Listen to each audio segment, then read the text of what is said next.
So for some of you who are interested in Eckhart Tolle and the power of now, I think there's a question that often comes up in relation to the book, and that is the idea of the pain body. This is something that Eckhart introduces in the book. I think maybe the language can confuse people a little bit. It can take some time to really wrap your head around it. I know it certainly did for me. I think it's just worth giving my opinion on it, and maybe it'll be helpful to some people in really understanding it. First thing I would say is, with a book like The Power of Now and spiritual texts, it's worth bearing in mind that the teachings can take a while to sink in. For me, when I first read it, I caught on to the first idea introduced in the book, which is this addiction to thinking, being aware of the mind, developing what we now call mindfulness. And I was really taken by that, and I practiced that and took great interest in it. But the pain body initially, I didn't relate to it straight away. It kind of went a little bit over my head. I took it in, but it didn't have as much of an impact.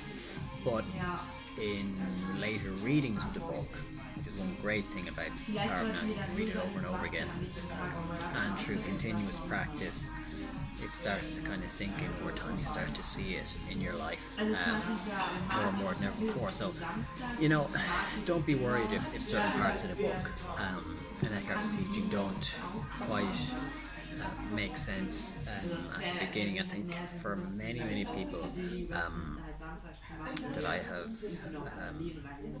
talked to about spirituality and Eckhart Tolle, it seems to be the same thing. That it's like a continuous process of learning. But with the pain body, I think the easiest way of describing it, or to put it in layman's terms, it would be something like emotional baggage. Another word we might use is trauma. Another word would be emotional memory, like in this case specifically negative emotional memory. And all this means is that not only do we have actual memories that we carry from our past, and mental conditioning of our mind which we carry from our past experiences, we also have emotions, an emotional element to all of these experiences, and we actually carry them forward into our life. So there is, of course, a reason for this. If you have a bad experience, what your mind will do is actually remember that bad experience and carry that emotion forward. The reason for this is to prepare you those eventualities in the future, particularly when you're a child. What your mind is doing is shaping your perception of the world. What kind of environment am I living in? And if you experience something traumatic, you retain that emotional memory, and it could be negative. We all have some negative experience in our life, or some form of trauma that we carry forward, and its job is to protect you, essentially. If, for instance, you were going back to our ancestors when we were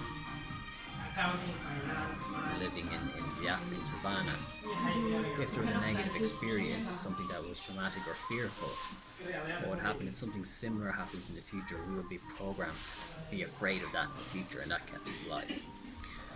So it's important to bear that in mind, that we actually carry things forward. Now, in today's world, of course, we're not living in the African savannah where we're being chased by predators or something like that, and we can carry things forward that actually don't serve us. And this is why Eckhart talks about this thing like awareness and consciousness, or bring something into the light of consciousness. When you're aware now of this pattern, where you carry forward pain from the past into your life, you can actually be aware of it and consciously decide, is this serving me? You're aware that actually there's this force of emotion behind something, and when you are aware of it, you can now decide, what am I going to do about this? Am I going to just follow the momentum of this emotion and this pain, or am I actually going to take a different route? Maybe it doesn't serve me anymore. So, the first step is awareness when it comes to this. If you are to take note and watch your life and watch what Eckhart calls a pain body attack, or when the pain body becomes activated, you may notice patterns.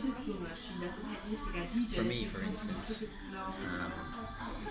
one thing I notice is when I feel like I'm being ignored, or I feel like I'm being listened to, it can actually somewhat trigger me a little bit. Maybe that has something to do with something I experienced in the past. It probably does. I mightn't even remember what it was that happened in the past that triggered this, but I have a certain kind of emotional memory. You can feel this kind of momentum of an emotion taking you forward, and you can notice these patterns where maybe you get angry, maybe you get anxious, scared, whatever it is, and this pain carries a certain momentum. Right, so it's more of an emotional thing as opposed to a psychological thing, even though they tend to be working in tandem. Right, as Eckhart talks about, the ego and the pain body are like bedfellows. Right? They work with each other. So when you notice the emotion, you can also notice these thoughts. These recurring thoughts. You say, actually, that sounds the same. Maybe you're creating a victim complex in your mind. Maybe there's a thought pattern of creating us versus them, or there's a thought pattern about your life, saying my life is X, Y, Z. This always happens to me. This is, why do I do this? Why do other people do this to me? You can actually start to notice these patterns and say, well, actually, this is familiar. This is where something like journaling can often help. So I think the first step, as Eckhart talks about, is awareness. And paying attention first to your thoughts, paying attention to your body. If there is an emotion coming up, maybe there's a thought process that has a certain momentum behind it, you can simply ask yourself, well, where does this reside? Could be you could feel tension in your stomach, in your chest, in your throat, wherever it may be, and actually just direct the attention. And this is, I think, very much a cornerstone of the practice that Eckhart talks about. And when you gain that awareness, I think one of the things that you can do, if you have that presence of mind, is to actually just embrace it to a certain extent. And if you're capable of doing that, you might be able to. Like if you're at the stage of simply being aware and noticing it, that's progress compared to most people. If you're just able to aware, actually, this is what I'm experiencing, this is the situation I'm in, these are the thoughts, these are the feelings, that's progress. But if you move on to the next step, you can say, you know what, I'm going to allow this feeling to happen. I'm not going to wish anything. I'm not going to wish it goes away. I'm not going to wish the thoughts go away. If the thoughts are there, I'm just going to observe them, I'm going to watch them. And what you may notice is that energy behind that emotion actually becomes transmuted, and it can develop into a great sense of peace. You can even enjoy that process of being in the grip of the pain body, supposedly. So if that's a little bit complicated, just to kind of sum it up, the pain body can be looked at as almost like the emotional component of unconsciousness. Okay, it's like an emotional force that comes up. And like anything that Eckhart talks about and advocates, it can be changed through the light of consciousness, through bringing awareness to everyday life, through this transformative practice of awareness. So I hope that helps anybody who's maybe having difficulty with the concept, and I'd be interested to know what works for other people and how it works out.